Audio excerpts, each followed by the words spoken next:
नमस्कार। जय हिंद, जय भारत, वंदे मातरम। देखिए, आपको सेमेस्टर 1 का ब्रांच चैप्टर पढ़ा रहे हैं हम आप लोग को। ब्रांच चैप्टर में आप लोग को आज नया टॉपिक बतलाने जा रहे हैं, stock and debtors method. Stock and debtors method क्या होता है, इसके विषय में थोड़ा सा बतलाते हैं आप लोग को। जब हेड ऑफिस को लगता है कि ब्रांच पे ज्यादा कंट्रोल रखना है, कभी कभी क्या होता है ना, ब्रांच में सामान का हेरा फेरी होने लगता है, ठीक है, चोरी होने लगता है। ऐसे स्थिति में क्या करता है हेड ऑफिस, सारा रिकॉर्ड रखना चाहता है। इसलिए वो क्या करता है, स्टॉक अकाउंट भी बनाता है, डेटर्स अकाउंट भी बनाएगा। स्टॉक और डेटर्स अकाउंट जरूर ही बनाएगा, फिर ब्रांच एडजस्टमेंट अकाउंट बनाएगा और फिर अपना प्रॉफिट निकाल लेता है।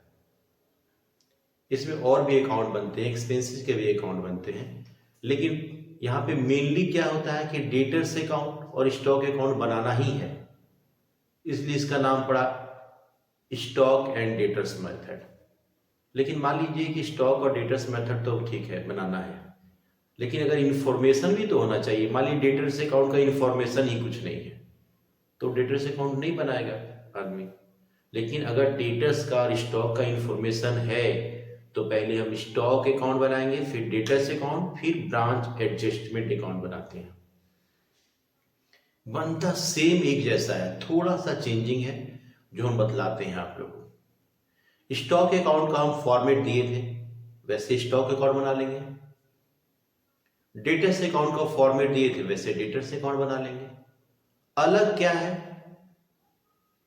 Branch adjustment account. तो ब्रांच अकाउंट का जो भी हम लोग दाम जो बढ़ा हुआ रहता था उसको एडजस्ट करते थे ना, तो उसको एडजस्ट करना ही होता है ब्रांच एडजस्टमेंट अकाउंट। तो आगे बतलाते हैं। क्वेश्चन नंबर आप लोगों को 15 बतलाने जा रहे हैं। क्वेश्चन नंबर 14 तक बतलाए थे, क्वेश्चन नंबर 15 बतलाने जा रहे हैं। क्वेश्चन नंबर 15 में क्या है, क्वेश्चन में a company with its head office at Kolkata और ब्रांच न्यू दिल्ली में है। ब्रांच कहाँ है, न्यू दिल्ली में। हेड ऑफिस कोलकाता है और ब्रांच है न्यू दिल्ली में। और इस क्वेश्चन को बोलता है debtors, stock and debtors method से बनाने के लिए इस क्वेश्चन को। तो सबसे पहले हम लोग स्टॉक अकाउंट बनाएंगे। स्टॉक अकाउंट कैसे बनाया जाता है आप लोगों को पहले बताए भी हैं, उसी फॉर्मेट से हम स्टॉक अकाउंट बताने जा रहे हैं। स्टॉक जिसको इन्वेंट्री भी बोलते हैं। 15 number question, stock account.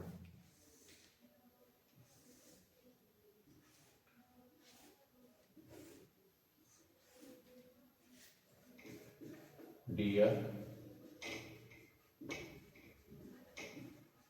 particulars amount rupees, particulars amount rupees। सबसे पहले बतलाए थे कि अगर ओपनिंग बैलेंस है तो टू बैलेंस बीडी लिखेंगे, अगर ओपनिंग स्टॉक है तो हमारे क्वेश्चन में ओपनिंग स्टॉक अवेलेबल है 24,000, 24,000 रुपया। 24,000 रुपया लिखेंगे हम। फिर बतलाए थे हम आपको गुड्स सप्लाइड, जब भी माल आएगा तो इधर लिखना है गुड्स सप्लाइड या गुड्स सेंट लिखा रहेगा क्वेश्चन में। तो क्वेश्चन में गुड्स सेंट लिखा हुआ है, ठीक है, गुड्स सेंट है तो हम गुड्स सेंट ही लिखते हैं, goods sent. Goods Saint rupees कितना है, 48,000, 48,000। क्वेश्चन में सेल्स है, अगर सेल्स कर रहे हैं तो कैश सेल्स कितना कर रहे हैं, कैश सेल्स नगद कितना माल बेच रहे हैं, तो 18,000, 18,000 रुपए का माल बेच रहे हैं। इसके बाद इधर क्रेडिट सेल भी लिखेंगे, क्रेडिट सेल्स अगर क्वेश्चन में है तो क्रेडिट सेल लिखेंगे, लेकिन इस क्वेश्चन में क्रेडिट सेल नहीं दिया हुआ है। क्वेश्चन में क्रेडिट सेल नहीं दिया हुआ है तो हम क्रेडिट सेल निकालेंगे डेटर्स अकाउंट बनाकर। तो डेटर्स अकाउंट कैसे बनता है ध्यान दीजिएगा। अब इसके नीचे डेटर्स अकाउंट बनाएंगे हम। डेटर्स अकाउंट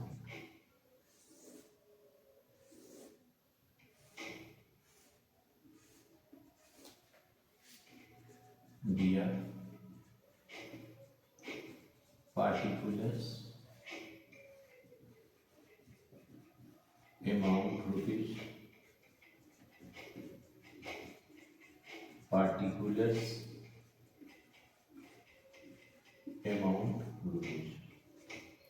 सबसे पहले हम लिखते हैं टू बैलेंस बीडी। अगर ओपनिंग डेटर्स है तो लिखेंगे ओपनिंग डेटर्स। क्वेश्चन में ओपनिंग डेटर्स है 30,000 रुपया, 30,000 लिख दी यहां पे। फिर हम यहां पे बताया कि क्रेडिट सेल लिखने के लिए क्रेडिट सेल, लेकिन इस क्वेश्चन में क्रेडिट सेल मालूम नहीं है, इसी को निकालना है, वो क्रेडिट सेल को ही निकालना है। इसके बाद यहां पे हम बताया कि cash received, cash received. Question में अगर कैश रिसीव्ड है तो कैश रिसीव्ड लिखेंगे। इस क्वेश्चन में collection from debtors, collection from debtors को ही कैश रिसीव करते हैं। डेटर से कलेक्शन हुआ, डेटर से कलेक्शन हुआ है हमको 2,70,000। यहाँ पे कलेक्शन भी इसको बोलते हैं, कलेक्शन। इस क्वेश्चन में कलेक्शन यूज है। कितना है 2,70,000, 2 लाख। इसके बाद बताया कि यहाँ पे हम सेल्स रिटर्न या रिटर्न इनवार्ड या रिटर्न बाय कस्टमर। तो इस क्वेश्चन में कस्टमर ने माल लौटाया है तो return by customer, return by customer. Customer ने कितने का माल लौटाया है 60,000 रुपया का माल लौटाया है, 60,000 का। इसके बाद हम बताया था यहाँ पे डिस्काउंट अलाउड। इस क्वेश्चन में डिस्काउंट अलाउड है, डिस्काउंट अलाउड, डिस्काउंट अलाउड 1,000 है। फिर हम फॉर्मेट में बताया था यहाँ पे बैड डेब्ट्स, बैड डेब्ट्स। इस क्वेश्चन में बैड डेब्ट्स भी है 1,500, 1,500। और लास्ट में हम बताए थे बैलेंस सीडी, बैलेंस सीडी अगर क्लोजिंग डेटर्स है, क्लोजिंग अगर डेटर्स है तो। क्वेश्चन में देखते हैं तो क्लोजिंग डेटर्स मेरा दिया हुआ है 36,500। देखिए 1 तारीख का जो रहता है ओपनिंग होता है, 31 तारीख वाला क्लोजिंग होता है। तो क्लोजिंग डेटर्स दिया हुआ है 36,500।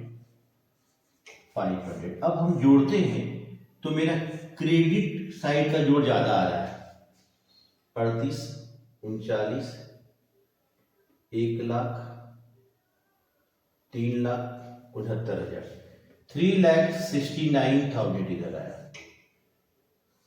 इधर भी 3,69,000 आना चाहिए। लेकिन यहां पे इस क्वेश्चन में क्या हुआ था, इस क्वेश्चन में एक और चीज है।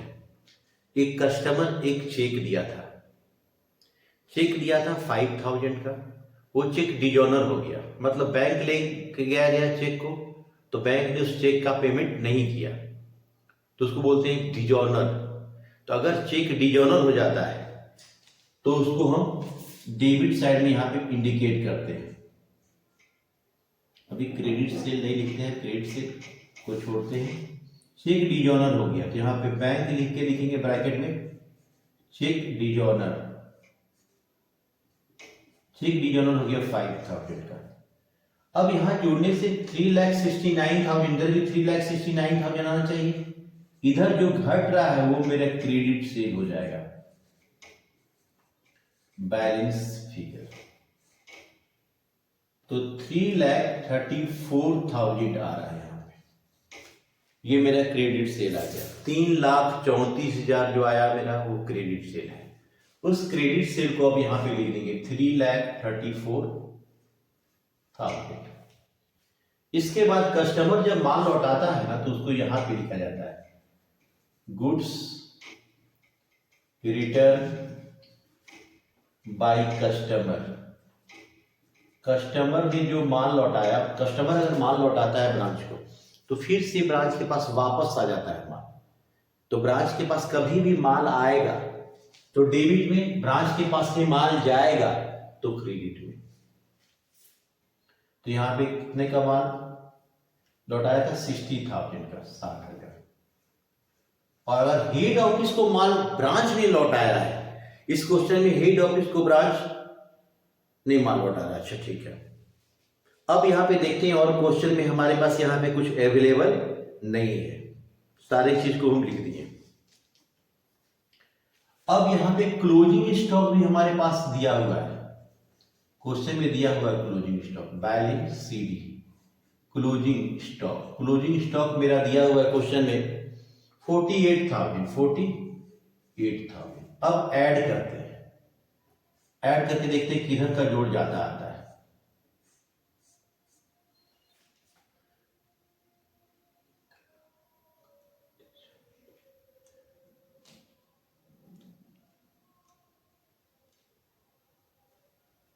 गुड सीट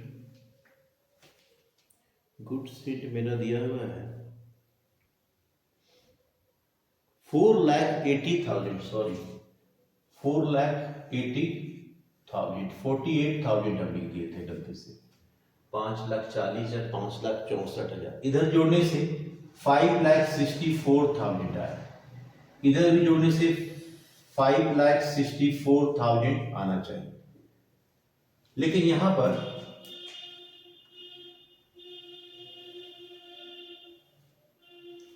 3,52,000, 3,52,000, तो 3,52,000, 4,00,000,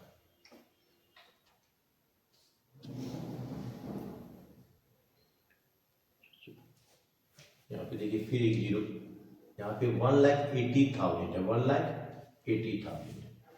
अब यहाँ पे जो घट रहा है, यहाँ पे 2,000 रुपये घट रहा है, ये मेरा वेस्टेज हो जाएगा, ये बैलेंस फिगर दोनों साइड बराबर नहीं आ रहा, तो यहाँ जो घटेगा वो वेस्टेज हो गया, इस क्वेश्चन में इंडिकेट नहीं किया गया, ये वेस्टेज हो जाएगा क्योंकि ओपनिंग और क्लोजिंग दिया ही हुआ है। उसके बाद भी क्रेडिट साइड मेरा 2,000 डिफिशियंसी हो रहा है, ये वेस्टेज हो जाएगा।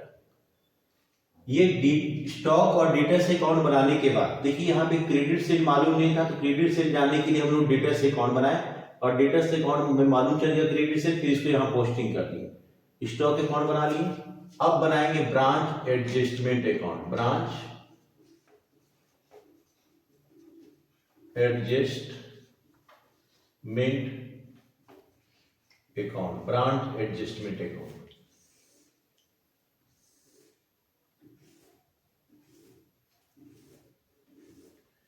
यहां पे लिखेंगे दिया particulars amount rupees, particulars amount rupees.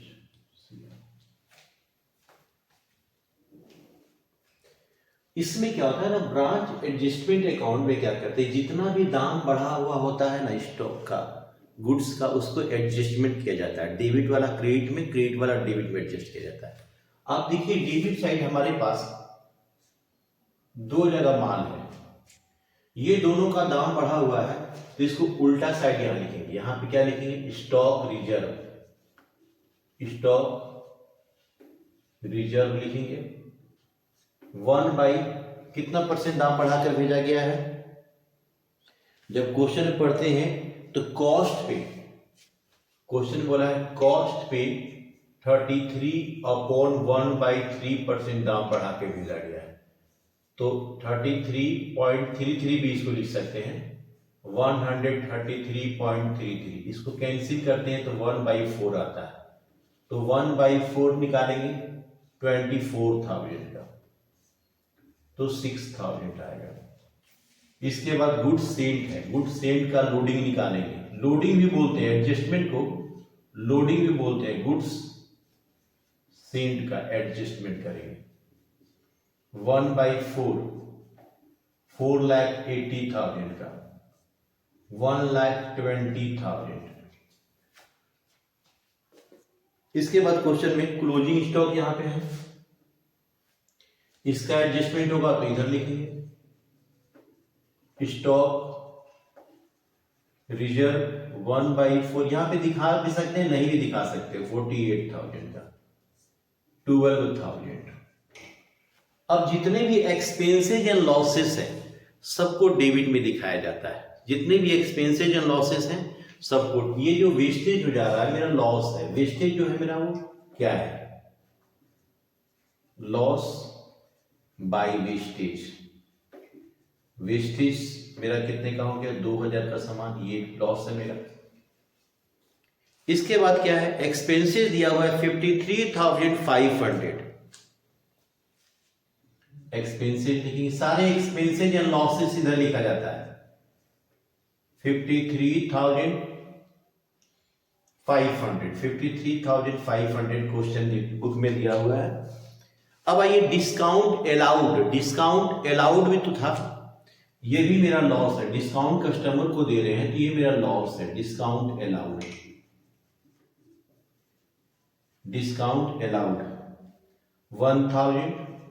और बैड डेब्ट्स भी हुआ है मेरा, पैसा डूब भी गया है। बैड डेब्ट्स, बैड डेब्ट्स मेरा कितना है 1,500। अब हम जोड़ते हैं, जोड़ के देखते हैं डेबिट साइड कितना है, क्रेडिट साइड कितना है।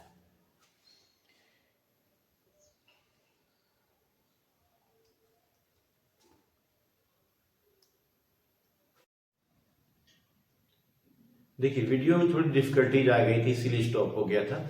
यहां तक बतलाए थे आप लोगों को। यहां जोड़ेंगे, देखिए यहां पे जोड़ते हैं तो 1,26,000 आता है। यहां पे भी जोड़ने से 1,26,000 आना चाहिए। इधर जोड़ते हैं तो 70,000 आता है, तो जो घटेगा वो मेरा प्रॉफिट हो जाता है। प्रॉफिट एंड लॉस और प्रॉफिट 56,000। इस क्वेश्चन को हम trading and profit and loss से भी बताते हैं। देखिए तो बोला नहीं है क्वेश्चन में, लेकिन आंसर दे दिया है तो सीख लीजिए। Trading and profit and loss account. Trading and profit and loss account.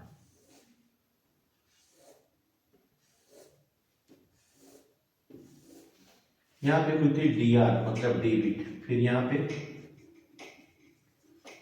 Particulars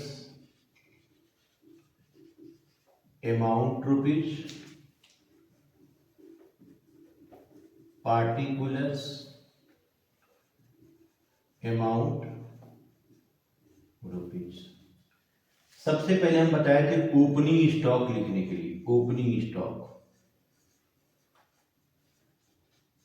opening stock, opening stock मेरा देखिए ध्यान दीजिए 24,000 था, उसमें 6,000 दाम बढ़ा हुआ था, तो ओपनिंग स्टॉक कितना हो जाएगा 18,000। रियल अमाउंट पे बनता है ये, ठीक है।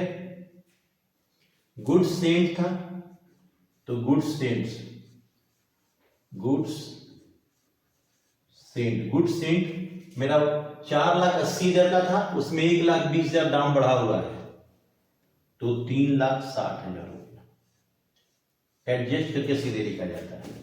हम यहां पे बताए थे सेल्स लिखने के लिए, चाहे वो कैश सेल्स हो चाहे वो क्रेडिट सेल हो, तो दोनों दिया हुआ है।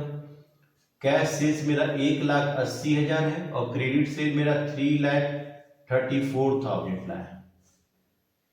4 11 4 1 5 5,14,000 में return by customer, return by customer, customer ने कितना का माल लौटाया था, कस्टमर ने 60,000 का माल लौटाया था, 60,000 का।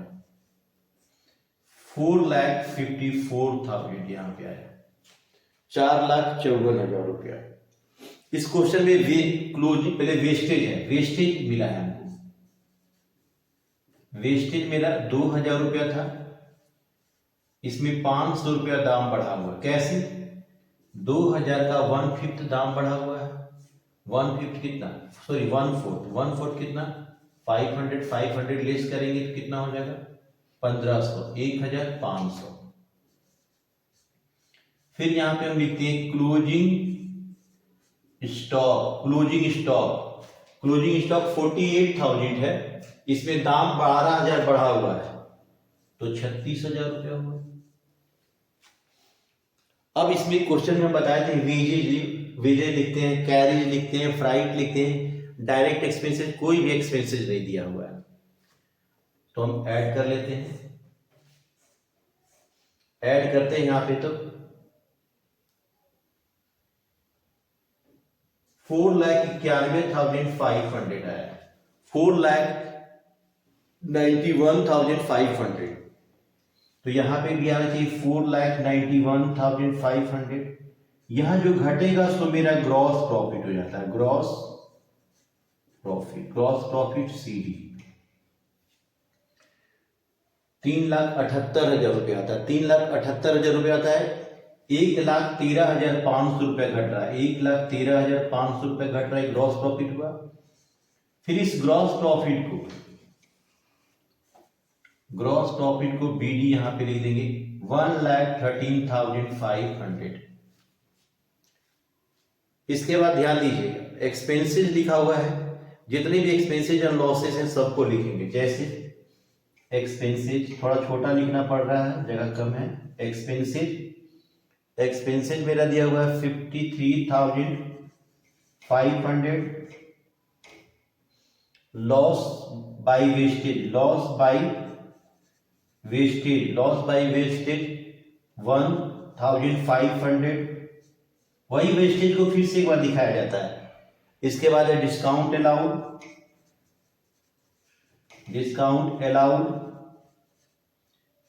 1,000। Bad debts